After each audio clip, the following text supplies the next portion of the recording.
কসম করে বলছি আর কোনোদিন মন্দিরে পা রাখবো না। ক্ষোভ আর বুক ভরা হতাশা নিয়ে ঠিক এভাবেই বলছিল হিন্দু তরুণরা। কিন্তু যে দেবতার আরাধনা তারা সারা জীবন করে আসছেন, আজ কেন হঠাৎ এমন কথা বলছে তারা? ভারতে মেডিকেল ভর্তি পরীক্ষা নিট, প্রশ্নপত্র ফাঁস এবং শিক্ষা ব্যবস্থার অনিয়মের বিরুদ্ধে ৩ দফা দাবিতে রাজপথে নামে ককরোচ জনতা পার্টি বা সিজেপি।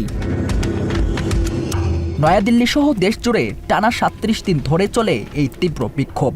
শান্তিপূর্ণ এই আন্দোলন দমাতে এক পর্যায়ে চরম আগ্রাসী হয়ে ওঠে পুলিশ প্রশাসন। শুরু হয় বেধড়ক লাঠিচার্জ ও টিয়ারশেল নিক্ষেপ। পুলিশের হামলা থেকে বাঁচতে আন্দোলনরত অসংখ্য তরুণ দৌড়ে যায় নিরাপদ আশ্রয়ের খোঁজে। কিন্তু মন্দিরের পুরোহিতরা আশ্রয় দেয়ার বদলে ভেতর থেকে আটকে দেয় প্রধান ফটক। দেবতার ঘরের দরজা মানুষের জন্য বন্ধ হয়ে যাওয়ার এই দৃশ্য স্তব্ধ করে দেয় আন্দোলনকারীদের।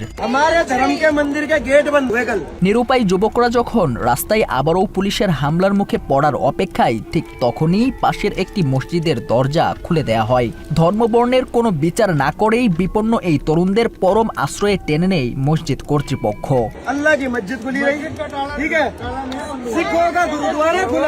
শুধু নিরাপদ আশ্রয়েই নয়, ক্লান্ত বিধ্বস্ত এই তরুণদের পানি, খাবার সহায়তা করে স্থানীয় মুসলিমরা।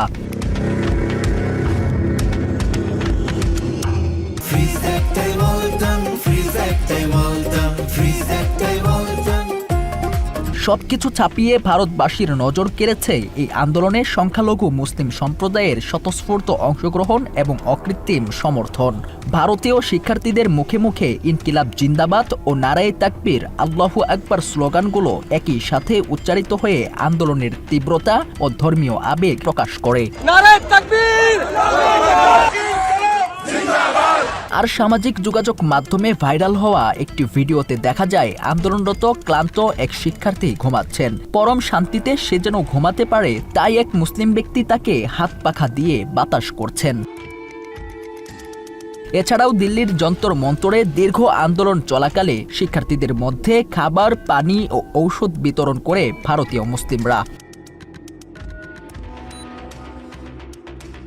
সিজেপির ৩ দফার এই আন্দোলনে মুসলমানদের স্বতঃস্ফূর্ত অংশগ্রহণ আন্দোলনকে আরও বেগবান করেছে বলে দাবি ভারতীয়দের। অথচ নরেন্দ্র মোদী সরকারের দীর্ঘ শাসনামলে কট্টর হিন্দুত্ববাদীরা দাড়ি টুপি দেখলেই হেনস্থা করত।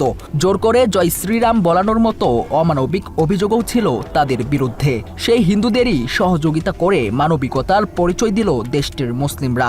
বিপদের দিনে যারা ধর্ম দেখেনি, সেই মুসলিম সম্প্রদায়ের প্রতি অশেষ কৃতজ্ঞতা জানিয়েছে হিন্দু তরুণরা। আন্দোলনরত ভারতীয় যুবকদের আজ একটাই উপলব্ধি, তারা এদেশে ভাই ভাই। রাজনৈতিক ফায়দা লুটতেই সরকার এতদিন তাদের মাঝে ধর্মের দেয়াল তুলে রেখেছিল। ধর্মীয় বিভেদ ভুলে এখন তারা কাঁধে কাঁধ মিলিয়ে যে কোনো অন্যায়ের প্রতিরোধ করতে প্রস্তুত বলেই দেখা গেছে ককরোচ পার্টি আর শিক্ষার্থীদের এই আন্দোলনে। News desk, Bangla addition.